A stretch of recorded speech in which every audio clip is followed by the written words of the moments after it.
Polín. Historias, personajes, lugares.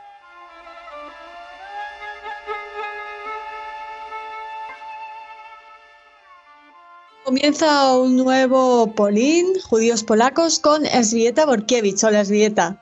Buenos días, buenas tardes y buenas noches. Hola. Ya saben, el saludo universal de Elżbieta, que nos acompaña siempre al principio de este programa, que hoy vas a dedicar ¿a qué o a quién?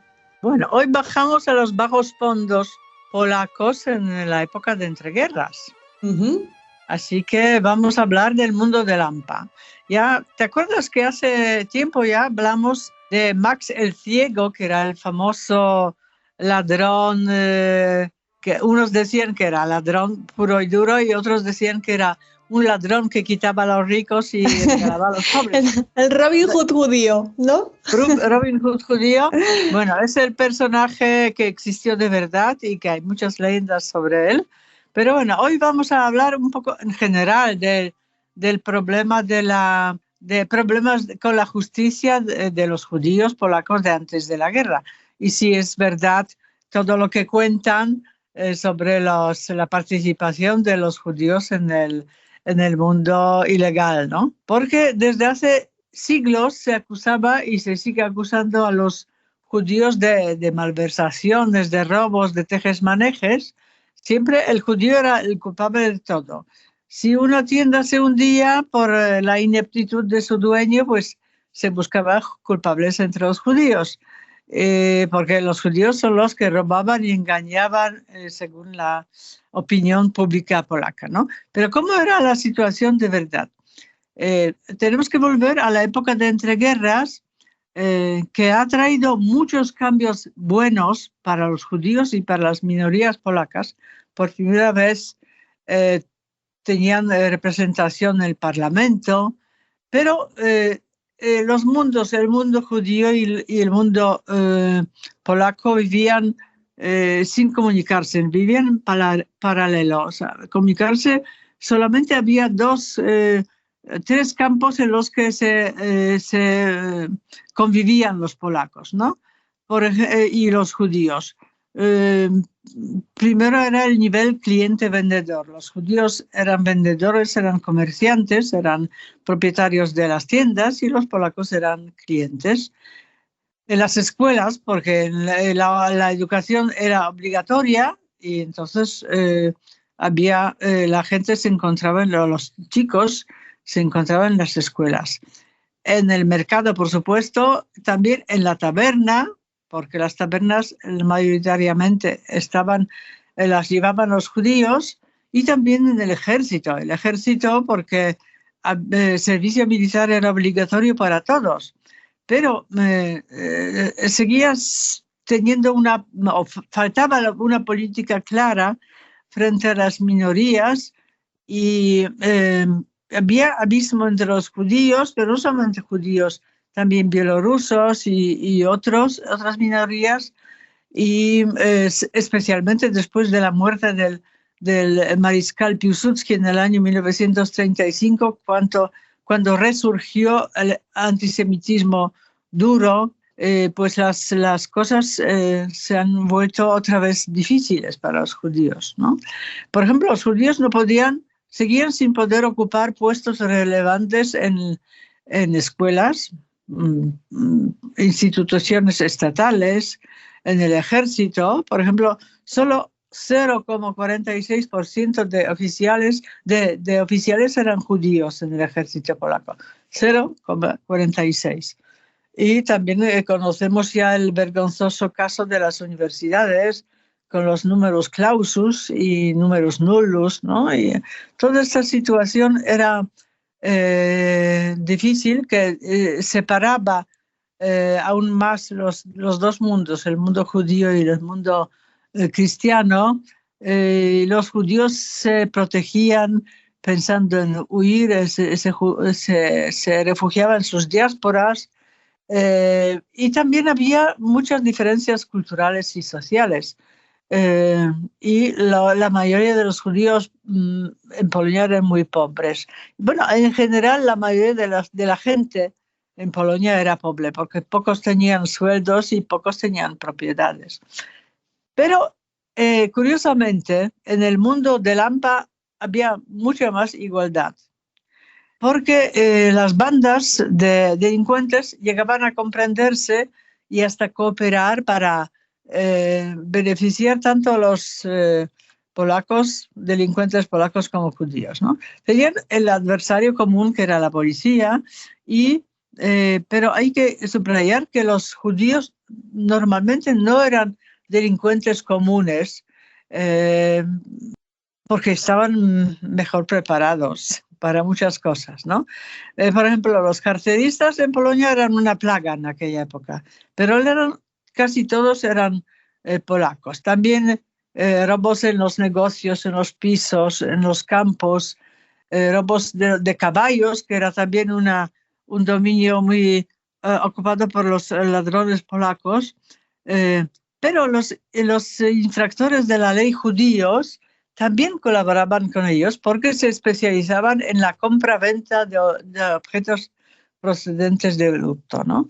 De hurto. Y además cada banda tenía a su usurero, que normalmente era judío, y en algunas bandas, por ejemplo, las bandas de ladrones de caballos, había generalmente 2 o 3 judíos que no eran miembros de la banda, sino colaboradores, y ellos pues serían como para preparar el terreno, ¿no? No participaban en los robos, sino hacían otras cosas. ¿Por qué? Porque los judíos normalmente llamaban la atención por su aspecto, su tez morena, su forma de vestir.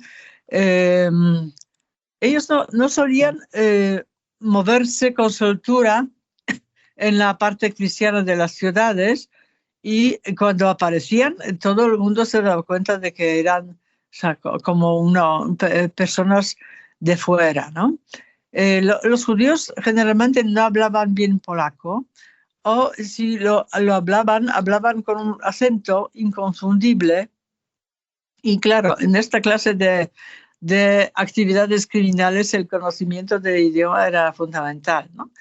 Pero así, gracias a esto, los gángsters utilizaban tanto polacos como judíos, crearon una especie de jerga compuesta de palabras en polaco, en yiddish y en hebreo. Y hasta hoy en el idioma polaco se conservan algunas de estas palabras. Por ejemplo, melina. El melina significaba la guarida donde la banda, o szaber que era robo, ¿no? Otro motivo que a lo mejor no les permitía a los judíos participar en las actividades criminales como los polacos era la fe. Los judíos tenían que vivir conforme a los mandamientos de la fe, y el rabino siempre se preocupaba para que así fuese, ¿no? Y según los datos policiales de antes de la guerra, el 85% de los delincuentes judíos arrestados, de los pequeños delincuentes arrestados, no pertenecían a ninguna comunidad. La gente que pertenecía a alguna comunidad solía ser mucho menos activa en estos campos. Y hemos dicho ya que los delincuentes judíos no robaban, pero se ocupaban de la venta de la mercancía robada. Hay que decir también que los judíos normalmente sabían leer y escribir, cosa que no. Hubo regiones en Polonia donde el 60% de hombres y el 70% de mujeres no sabían leer ni escribir. Entonces, como sabían escribir, sabían leer, pues su especialidad era falsificación de documentos, por ejemplo, de dinero, de papeles de valor. Y nunca había judíos autores de atentados o incendios o voladuras de vías de tren, etc. Tampoco había, hubo crímenes políticos judíos, pero eran muy pocos, porque mayoritariamente eran personas comunistas, prorrusos, que eran condenados por traición y espionaje, ¿no? Pero en realidad, la realidad era esa, que los mayores robos, la corrupción, todo esto ocurría entre el poder, en los niveles más altos del poder.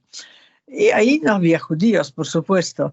Por ejemplo, se construyó en la ciudad de Gdynia, una ciudad creada en la época de entreguerras, se construyó un edificio de correos que costó más que la Ópera de París.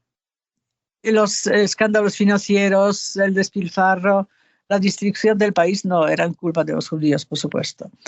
Pero ¿podemos decir que no hubo gángsters judíos en Polonia? Claro que no, porque los hubo en Nueva York y algunos muy famosos, y el Max el Ciego, uno de ellos, a quien ya conocemos.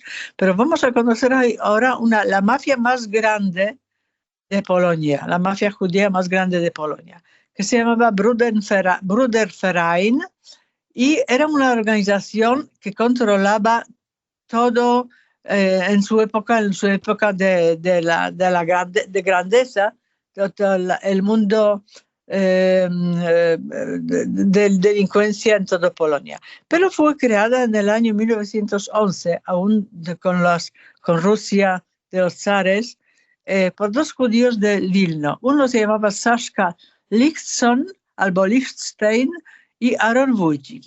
Ellos crearon una organización cuyo objetivo era ayudar a los delincuentes locales en situaciones difíciles, cuando caían en las manos de la policía, por ejemplo.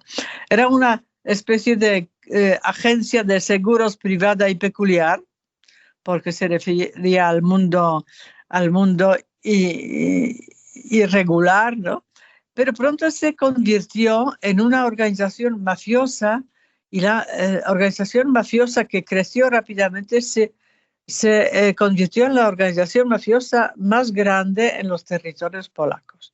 Y ni siquiera el estallido de la Primera Guerra Mundial interrumpió sus actividades, todo lo contrario, porque durante la guerra robaban transportes militares, eran reyes del mercado negro, pero también había muchas cosas típicas de las bandas de la mafia. Por ejemplo, amedrentaban, secuestraban, liquidaban a los residentes, ponían bombas, aunque acabamos de decir que no, pero sí en algunos casos. Y, por ejemplo, hubo un caso después de la guerra, del estallido de la guerra, uno de los comerciantes de Vilno quiso abandonar la ciudad sin haber pagado una gran cantidad de rublos de oro a la mafia.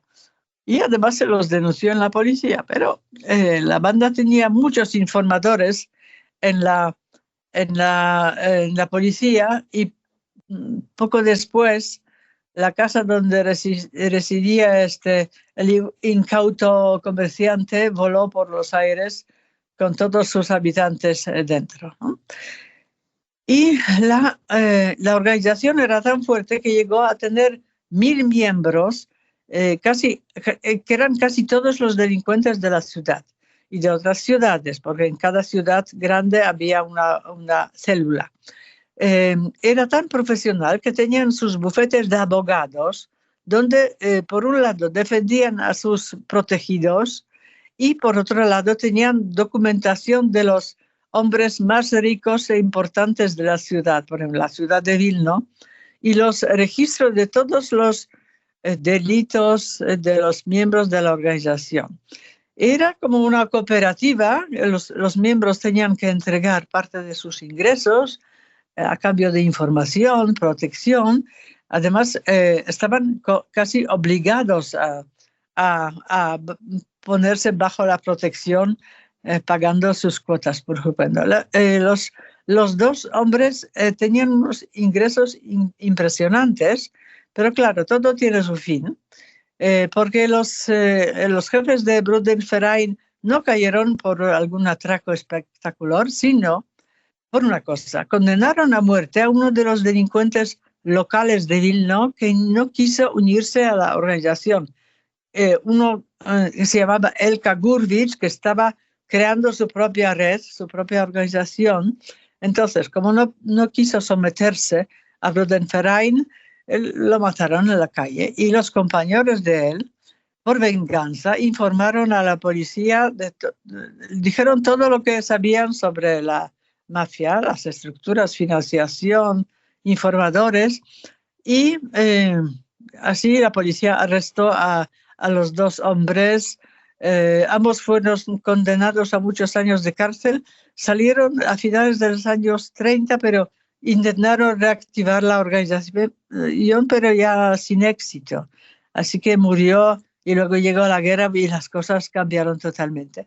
Hubo otros personajes conocidos del mundo de Lampa, por ejemplo, Urke Nahalnik, que en realidad se llamaba Icek Boruch Barbarovich, quien escribió su biografía, la biografía propia del delincuente. Y tiene que ser un libro muy interesante, porque él era ladrón, de verdad era ladrón, pero también escribía libros de suspense, en los que había ladrones, había asesinos, etcétera, los libros que le gustaban mucho a la gente.